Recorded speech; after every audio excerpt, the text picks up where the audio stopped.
Good afternoon. We are back and we continue as per our schedule now. And I'm welcoming Mr. Kerry Fountain, who will join us now on talking to me a little bit about the Out Islands. As you can see already here in the map, you see that little dot in the middle of this archipelago, which is Nassau Paradise Island. This is when we all talk about tourism. We mainly talk about Nassau and Paradise Island, but it's one of our smallest islands. And we call our much bigger islands, we call them Out Islands because they're out of Nassau. And we're welcoming Mr. Kerry Fountain, who is the director of the Out Island Promotion Board. I know he's online. I'm just wondering, please turn on your camera, Kerry, and turn on your mic. I can see you're on, but I can't see your video yet or your camera yet. Yeah, the Out Island Promotion Board is one of the other organizations that we have in the Bahamas, and here we have him, Kerry Fountain. A very warm welcome. Great to have you here. If you can turn on your microphone, then we can also hear you if you talk.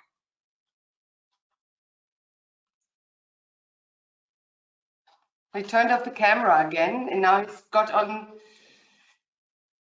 Let's just give him a second with the technique. Yeah, the Out Islands, as I mentioned, it's the small islands that are outside of Nassau. You can see a list here. We have Nassau Paradise Island, and then we have, you need to turn your microphone on, Kerry, then we can hear you. It's that little thing that looks like a microphone that needs to be green. Yeah, now you've done it. Wonderful. Here we've got you. I'm just talking about our Out Islands, and we talk about our little islands, but actually the Out Islands are much bigger than Nassau and Paradise Island from a size of an island perspective, but with much less people. And I'm welcoming you today, Kerry Fountain. You are the director of the Out Island Promotion Board, and that's again an organization of the hoteliers with hotels on the Out Islands. And maybe you can tell us a little bit, Kerry, what is the Out Island Promotion Board? Who are your members, and so forth? Good morning, good afternoon, Claudia in Germany, and good morning from where I am. The Bahama Out Islands Promotion Board is a hotel association. We're comprised of 35 different hotels scattered across 10 of our different out islands from Abaco in the north, all the way down to Long Island or Cat Island in the south. And it is my job to help our hotels increase their room revenues and room nights sold. It is also my job to try to move a lot of the friction of doing business for the hotels, and also to help them in terms of managing their costs. And so that is why I go to work every day. Wonderful. And now, why would, from your perspective, why would a European tourist go to the Out Islands? What's the reason for that, and what, in your opinion, is the beauty of the Out Islands? Well, not to take anything away from Nassau Paradise Island, or not to take anything away from Grand Bahama Island. I'm actually from Nassau, and if you're looking for a vacation where you want a lot of activities, your choice of restaurants, lodge, resorts with all of the amenities, nightlife, gambling, shopping, etc., then Nassau Paradise Island is definitely your choice. If you're looking for a destination that has some nightlife, but it's still kind of quiet, then Grand Bahama Island is your choice. But we like to say at the Out Island Promotion Board, if you're looking for an authentic experience, if you're looking for a genuine experience, if you're looking to reconnect with yourself, if you're looking to rejuvenate, re-energize, then we invite you to visit what we call the Real Bahamas. And as you all know, we're still living in a world where, this COVID-19 virus is still around. And if you're looking to escape, if you're looking to get away from the crowds, I happen to feel that this is exactly why God created the Bahamas. God also created the Bahamas because sometimes he'd like to go on a vacation, and that's why he created the out islands in the Bahamas. But So, well, very we're the interesting. real Bahamas. We're the place where, you know, the hotels are not large. Nightlife consists of what you make it. Our beaches are, I would say, the best beaches in the entire world. And every island, quite frankly, can boast of having one of the top beaches in the entire world. And that's what the out islands are about. The people, I feel that they're country folks, if you may. They're not city slickers. They're simple, they're genuine, and they're friendly. And the food that you experience in the out islands, while it's not always a gourmet experience, the food is down home cooking.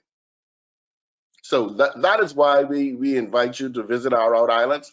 We also think in terms of the activities, whether it's boating, deep sea fishing, fly fishing, scuba diving.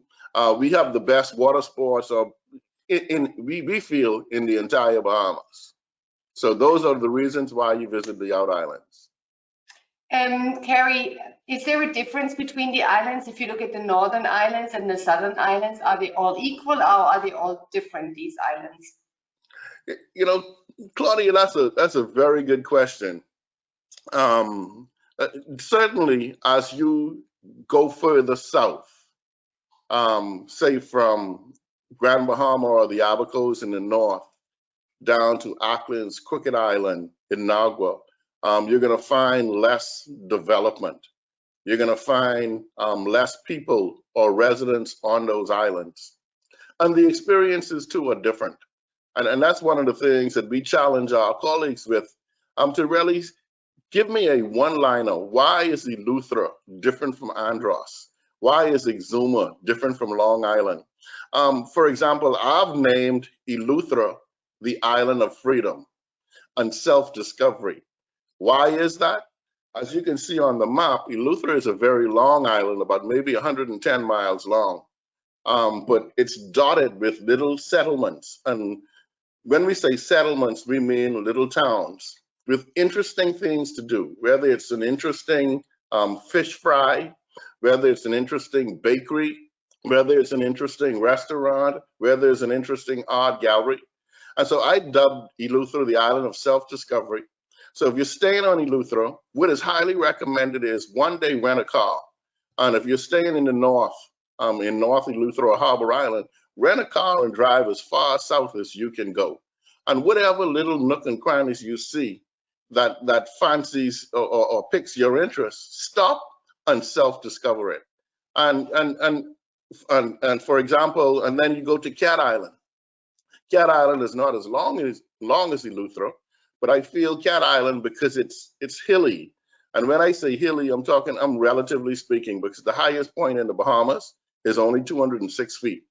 So when you go to Cat Island, you know, again, it's different from Eleuthera. It's different from some of the other islands because of the topography.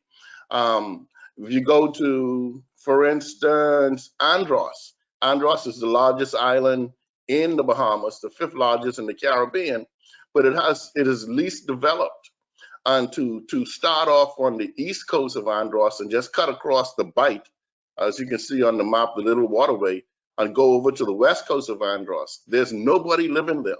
And so you're there by yourself along with the fish and sometimes the mosquitoes. And so each island is different, one from the next. So do I understand you correct that the out islands is not just a place where you go for the beaches, so you also recommend that one rents a car and travels on the island to really discover? And what other attractions do we have besides, you know, the settlements? I mean, you just spoke about Andros. I believe that Andros is one of the most amazing ecosystems that we have in the Bahamas. Yeah, I was just going to say that, Claudia. What distinguishes Andros, I think, from any island in the world, quite frankly, and not just within the Bahamas? In Andros, we have over 100 blue holes. And I don't know if everybody know what a blue hole is, but it's like a big sinkhole, and it can be either in the ocean or on land. But Andros, based on the size, has the most blue holes of any island in the world. And it's just fascinating to, make a little trek through the bush. And just see these blue holes just sitting there. They almost look like mysterious, kind of like scary, if you may. And again, that's Andros. If you're talking about the exhumas, of course, when we think of the exhumas, we think of one thing, and that is the swimming pigs. And the swimming pigs have become so popular. Now you have swimming pigs all over the Bahamas. You have swimming pigs in Nassau, Grand Bahama, the Abacos, Long Island, etc. But the home of the original swimming pigs is Exuma. I'd also say the exhumas, in my opinion, even though the waters of the Bahamas are going to be some of the clearest waters you've ever experienced in your life, Exuma takes it to another level. And as a matter of fact, there was an astronaut who was up in the space station, and Claudia, you may have shared this, but when he was looking down at the Earth, he noticed that the Bahamas had the clearest waters in the world, but the Exumas had the clearest waters in the Bahamas. And it's just fascinating to see the different shades of aquamarine and blue. And so again, if you go down to Auckland's and Crooked Island, again, islands that are less populated, but there you would want to focus on either fly fishing or do-it-yourself fishing. In Long Island, again, I like Long Island because I sometimes just jump in the car after work and I go from these little roadside bars where I have my fresh conch salad and fresh conch fritters and fresh cracked conch and a nice cold Guinness. If you go to San Salvador is supposedly the island that we welcomed our first tourist in 1492. His name was Christopher Columbus. And so each island is different, one from the next. Bimini, which is the closest island to the US, only 52 miles off the coast of Miami. Bimini, great for deep sea fishing. And then also known for its bread. We call it Bimini bread. So again, one island different from the next. These are the islands where you go to, where you relax, unwind, and reconnect. Kerry, I would like to go back to the most southern islands because I believe you know that the Abacos, which by the way, we need to talk about Dorian about the Abacos in a minute, but Abacos, Ilus, Raquette Island, San Salvador, Long Island, Andros, they're pretty well established already in the European markets. And what we don't find in the tour operators' brochures are the islands like Mayaguana, like Eklund's, Raquette, etc. How do you see the international traveler from Europe go and visit that island? How is the air access to those islands? And is there an infrastructure that would welcome international tourists from European tourists going to that area? Yeah, and when you say the southern islands, let's be clear. If you're talking about Auckland's, Crooked Island, Mayaguana, again, if you're going to these islands, I feel it's more for, particularly so Auckland's and Crooked Island, it's really more for fly fishing. Whether you're doing it yourself or whether you're hiring a guide. And the accommodations, as you get further south, I find they're more basic than the accommodations further north. Also, accessibility. If you go into Auckland's, Crooked Island, Mayaguana, Inagua, unless you're chartering, on behalf of your clients, unless you're chartering a plane out of South Florida, the way to go is via Nassau. And just understand that because there is not a lot of traffic, a lot of tourists going to these islands, say compared to the islands further north, the flights out of Nassau are limited. And when I said limited, I don't mean once a week. The frequency is more than that, maybe 3 to 4 times a week. But it's not daily service as you would have out of Nassau, going to more popular islands like Abaco, North Eleuthera, Exuma, etc. And so just be mindful. If you're coming from Europe, if your flight gets in the morning, then you're good. That would allow you to make a same-day connection to get to say the islands in the south with their limited frequency. And if your flight is departing late at night, certainly you have enough time to fly from Auckland to Crooked Island, any island in the south, back to Nassau. That would allow for connections. And Claudia, whilst we're on the subject of accessibility or airlift, I just want to remind your audience of the promotion that we have. As you know, if you fly in from Nassau to one of the islands where we have a member hotel, if you fly from Nassau, for instance, and stay at the Abaco Beach Hotel on Abaco, if you stay for 4 nights, the Bahamas Islands Promotion Board will absorb the cost of 1 round-trip ticket between Nassau and Abaco. If you stay 7 nights in one of my member hotels, we absorb the cost of that ticket or 2 tickets for 7-night stays. The promotion, as you know, Claudia, is getting ready to wind down on June 30th of this year. So any bookings made between now and June 30th, you can take advantage of that offer and travel through October 22nd. But as you know too, Claudia, coming up in April, we try to get an approval from our board to extend that promotion in time, so all of your tour operator and wholesaler and OTA partners would be able to put those offers or put that offer into their brochures. So you could go ahead and do that because we are going to be extending it. And when we extend it, the new offer would call for any bookings made between July 1st of this year through June 30th of next year for travel from July 1st of this year through October 31st of next year. I know that's a lot. That's a lot to remember, but we're going to be putting that all. That is wonderful information, Carrie. You have the list of all our participating product managers, and I'm sure you maybe want to share it with them. I'm really sorry, Carrie, our time is already over. We have Suma Water Sports, Rebecca Lightborn waiting and joining us right now.